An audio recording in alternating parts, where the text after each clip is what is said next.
السلام عليكم نور iyo afakaadha waan idin salaamay salaamullaah baan leenahay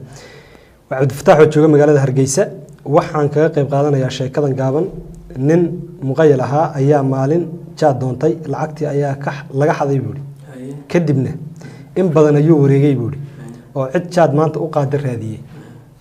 intii uu watay ku soo tala galay waa laga xaday ma dhumeen laga jeebsiibay marka xaafadina kuma laaban kara isagoo aan caleentii wadanin sida daraadeed wuxuu raadiyay shaxaad suuq u wareegay marka dadka asxaabta ay wada qayl jireen yuu malaha raadiyay aakhirkii buuri nin buu helay wuuna soo qaatay jaadkii isagoo faraxsan ilaan jaad buu sitaay kadib gurigii ayuu yimid meel buu hagaajistay oo uu gogol dhigtay qaadkeena dhigtay buuri kadibna wuxuu u dhaqaaqay in uu soo maydho wiil yar ayuu ku yiri jaadka iisi ilaali wuuna ka tagay kii yaraa wuu iska sii jeestay jaadkeena bahal riya ayaa u timid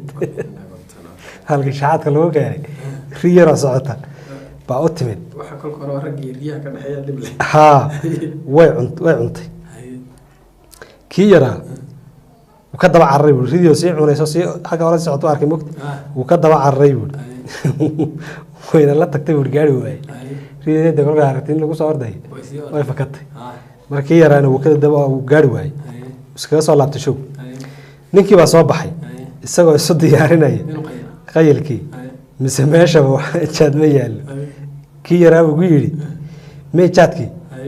riba cuntay ugu yiri kadibna wuu bedelmay buu oo wuu xanaaqay ninkii wuu xanaaqay intii maanta dhan wareegay ee isla hadda aad ku yar fadhiisatid yaa laga cunay markaas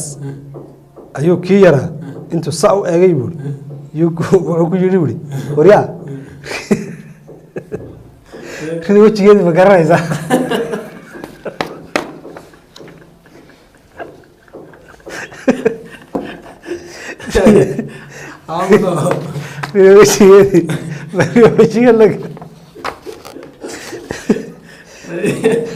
هذا اللي حراري سوي